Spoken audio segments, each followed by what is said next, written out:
Klinkers, you are a very pro-European person. What brought you to this path? Well, when I look back, then I see that around 1970 I started professional interest in Europe. Before that, of course, before 1970, I know Europe. I'm born in the middle of the World War II, and after the war my father told me a lot about the war. And in high school there was a teacher who was very convincingly talking about the need for a united Europe to avoid further and future wars. But it took until 1970 when I came back to the law faculty of the University of Utrecht. I had done a law study and I had done some working as a civil servant, and then I came back to the law faculty to be responsible for research and education in public administration. And then Europe, uniting Europe, became one of the domains of my study. And at that time I met with some university colleagues from Belgium. And why was this important for me? Because at that moment Belgium was busy transforming the Unitarian state into a federal state, which is an incredible thing to do. But why did I do that? Because in Belgium there are two dominating peoples. The French-speaking people from Wallonia and the Dutch-speaking people in Flanders. And they do not like each other. They're completely different cultures, different language, different identity. They do not like each other. Sometimes they even hate each other, which is very difficult for a government to govern a country when you have two dominating people who do not like each other. They do not work with each other. They hate each other. So in 1960 already Belgium started to make enormous efforts to transform the Unitarian state into a federal state. And that was very interesting for me to see. So I moved to Brussels. I went living and working in Brussels to watch this close by. What are they doing? How are they doing it? Why are they doing it? How difficult is it to do it? And there I met a director of Ministry of Foreign Affairs of the Flemish government, the Flanders government, Herbert Tomber, and this was, he is a very expert on federalism. I was learning a lot of him, and we kept contacting and after several years we decided to read jointly together in 2012 the European Federalist Papers.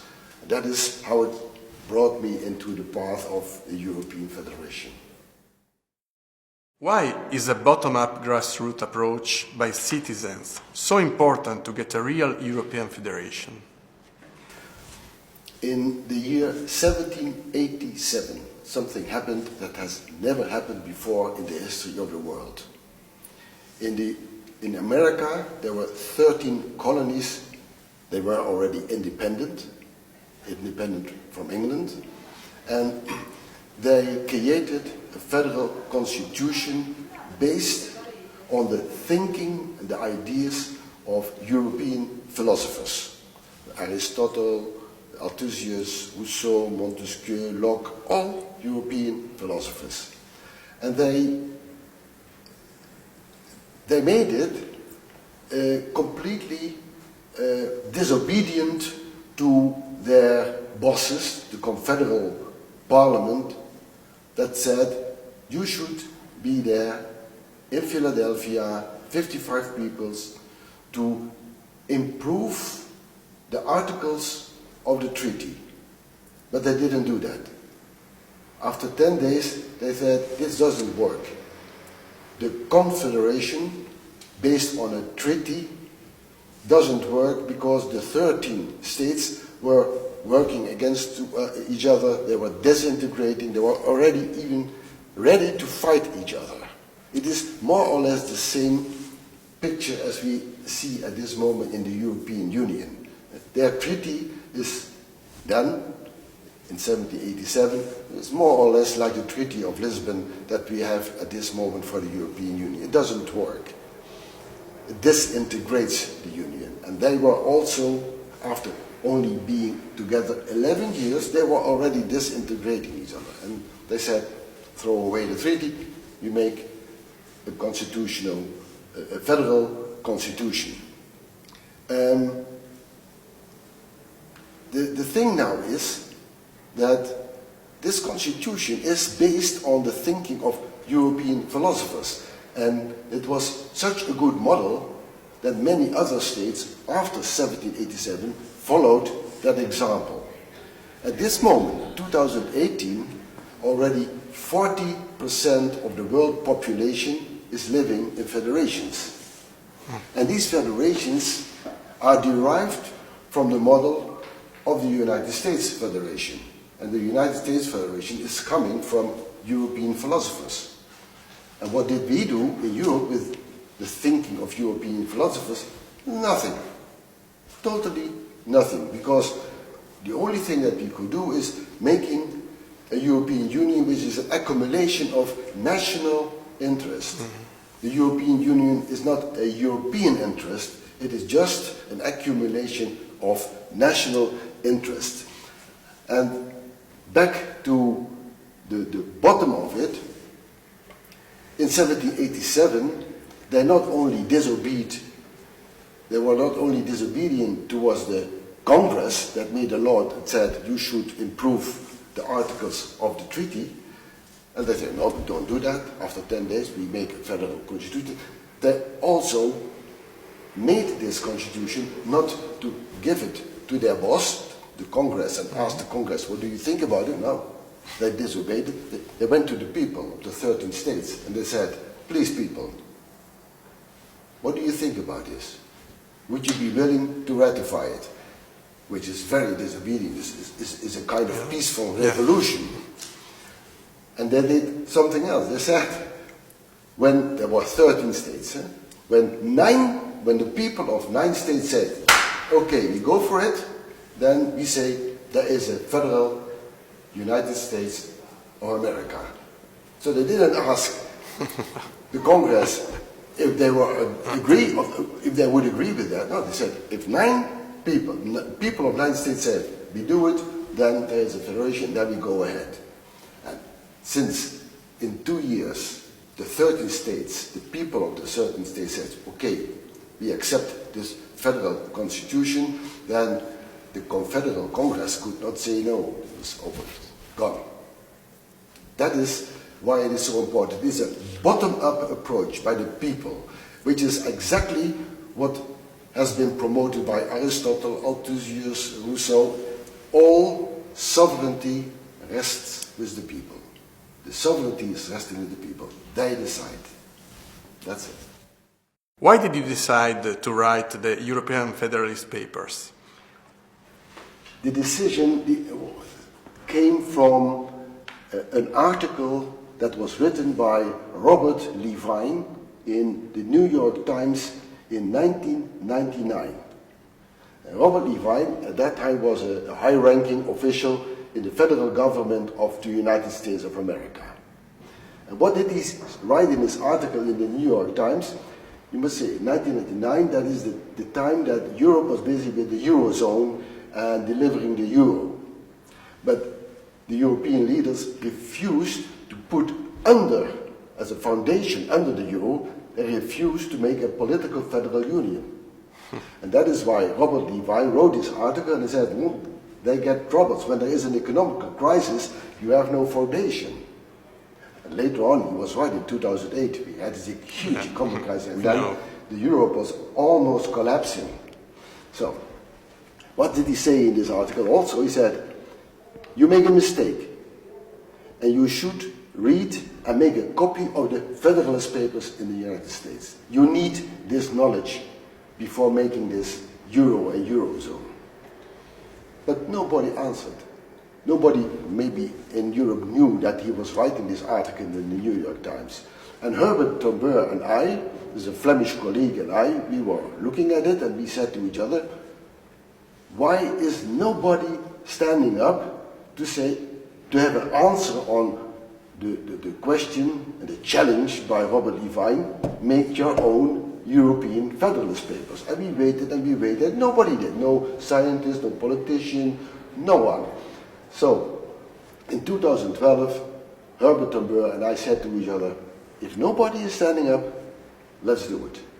And we follow the path of the three famous authors of the American Federalist Papers, Hamilton, Madison, and Jay. They wrote 85 papers in half a year. And they put this as number one, number two, number three, etc. And so we did exactly the same. We wrote the European Federalist Papers, 26. And we did not copy them. We made our own European Federalist Papers to explain why is the Treaty of Lisbon so bad? Why is the Federation so good?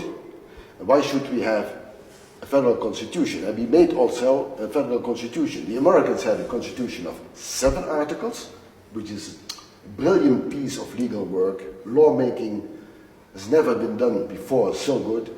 And we made a constitution, a European constitution, a draft European constitution of only 10 articles. That's enough. 11 is too much. Okay. Well, and this is what still has to be done in Europe. There are many attempts, as from 1800 to today, to federalize Europe, and each attempt failed. One attempt has never been done, doing exactly the same as what the Americans did in 1787. And what is that? Make a convention. No politicians, people who know how to make constitution.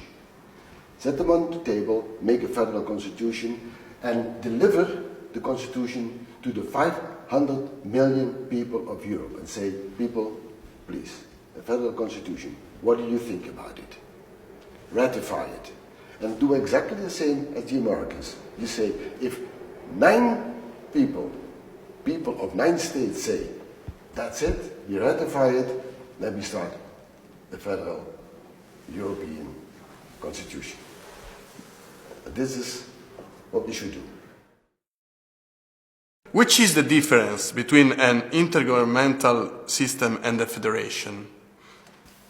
I give 2 answers. First, in words, verbally. You know what a flat is, an apartment building where people live. Okay. Yes. Okay. Let's say there's a flat with 100 apartments, and people are owners of an apartment. Okay. You live in an apartment, you close the door, and inside the apartment you are boss. When you want to eat 3 times a week vegetarian meal, no problem. If you want to shower 3 times a day, no problem.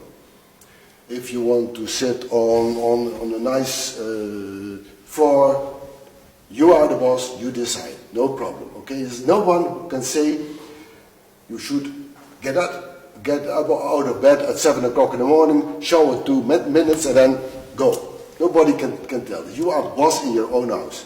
But there are 100 owners of apartments.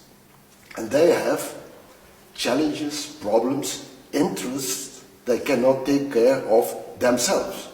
Who is looking at the roof to avoid the roof leaking? Who is looking at the elevators, the lifts? Who is taking care of the cleaning of the staircases? Who is taking care of, let's say, each 5 years the building has to be painted at the outside? An individual apartment owner cannot do it. Okay. So there are, that's the very important word, there are common interests of them all. And what do? They ask to a board, please take care of that. Because I think in every country in the world there are flats, condominiums, where by law the owners are an association. And they elect a board to take care of the common interests, and they pay monthly a certain fee. Yes. That's it. But this board can only do 1, 2, 3, 4, 5 things. It's a limited set of powers. The board can only decide, okay, next year we are going to paint the building, or we are going to change the central heating or the air conditioning in 2 years, so we need the money. Okay? Okay. That's a federal organization. Because they cannot say top-down to each owner that they have to eat meat on Wednesday and fish on Friday. You can't do that. That is not one of the listed powers. And that is a federal organization. When you buy an apartment, you go, I think in almost each country, you go to a notary because you have to make a signature. Yes, we do. And at that moment, you will receive a booklet that says Article 1, Article 2, Article 3. That is the rights and the duties of you as an owner, being one of the owners in a building where maybe 100 people live. And you should understand that this booklet, that is the federal constitution. There is something that says Article 1, 2, 3, 4 to explain what you can do or what you cannot do. You cannot, for instance, you cannot drill in walls after 8 o'clock in the evening. That's what it says. And you cannot have dogs in your house, something like that. Eh? The rights and the duties, that is the constitution. Well, that is, you understand now what a federal constitution Yes, of course. is? It is, you are completely sovereign, autonomous, independent in your own apartment. Nobody can say you should this, you should that, top down, no problem. But there are common interests. You cannot say, I cannot pay the building. I cannot take care of the roof. So that is what you transform. Some of your own powers you transfer to another level. And this level has only powers limited. 1, 2, 3, 4, 5, that's it. You understand? Yes, of course. I'm going to make a drawing now to make it more clear in the terms of a picture. Because one picture says more than 100 words. Let me put this aside. Look at this.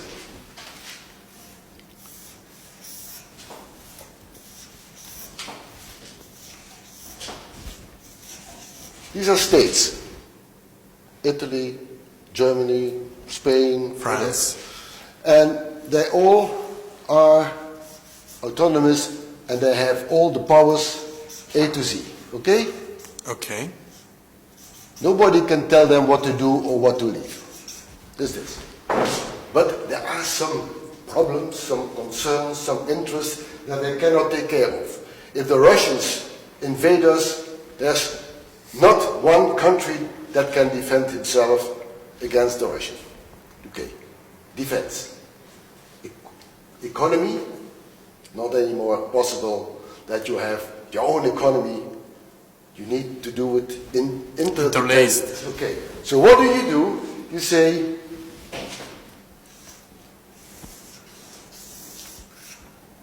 we put the powers A, B, C, and D there, which means that you have D to Z left. Okay? Mm-hmm. And then, the most important thing. This is a barrier. This means that this, which is the federal government, has only 1, 2, 3, 4 powers. For instance, taking care of European defense, European climate change protection, energy, climate change, European labor, European immigration. Okay? Here. So it is not here anymore. Okay? But they cannot do this with, let's say, E. The E is here. Okay? Sorry, I made a mistake. The E is here. Okay?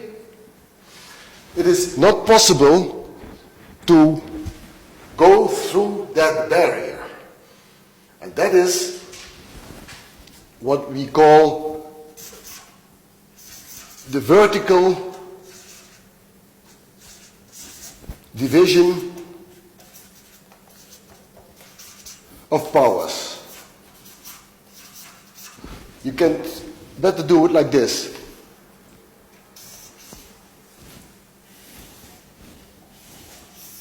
Here is A until D, and here is E until Z. You understand? I see. There is a vertical division because this is a barrier. And that is what we call sharing of sovereignty. In a federation, you share the sovereignty. You remain sovereign here, but some of the things that is your concern, is your interest, is your problem, you give it up to there because there it can be done better. You do not lose, but you get something extra. Simple example. If you have money in your house, some thousands euros in your house, Yeah. and then you are vulnerable. When a thief comes, can take it. Okay. You may decide to go to the bank and have a box, and you put it in the box. It is not in your house anymore, but you don't lose it because it is on another place. There's more protection than in your house. You get something extra. It is still your money, but you get something extra because a bank has more protection against thief than you in your own house.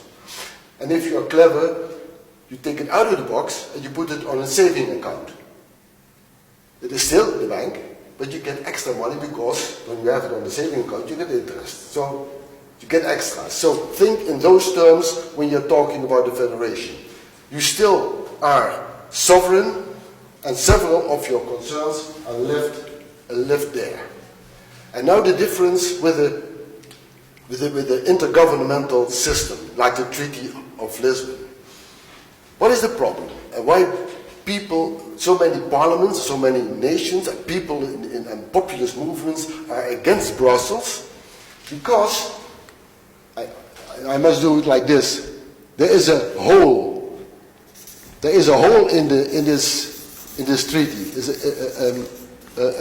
a gap in this treaty. In the Federation, this is straight. But in the Treaty of Lisbon, there is a hole. It says, okay, in Brussels, they have several powers. And there is this principle of subsidiarity. And the principle of subsidiarity says, leave to the states what the states can do best or better. Don't mess with it from Brussels on. But then there is an article 326 in the Treaty of Lisbon that says, when we think that there is something that is so good that it serves the goals of the Union, then we can go through the barrier. And that works like a cluster bomb. Do you know what a cluster bomb is? Yeah. Yeah? The bomb here explodes and has so many other bombs in it, and that reaches all the states, which makes the Treaty of Lisbon, due to the fact that there is a hole, they can make top-down decisions. It works actually like, I hope that I can, I write it up here, compulsory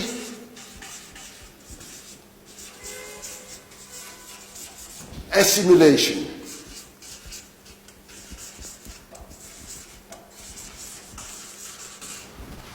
Compulsory assimilation means these states have to be looking alike. So Germany has to look like France, and France has to look like Spain. And that is what people do not want. They want to maintain their own culture, their own identity, their own language, their own institutions, etc., etc. So they do not want to assimilate. And in a normal federation, there is no place for assimilation because everybody is sovereign, keeps their own identity, language, whatever. You understand? That is the difference between a federation and intergovernmental system.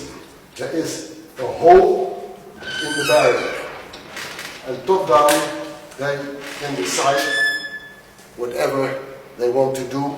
They can push through, and people do not like that. Populist movements are benefiting from that, and national parliaments say we do not like to do this anymore. That is the reason why Brexit came, because the English people felt so much forced in an assimilation process that they said, we step out. That's my answer to this question. Thank you.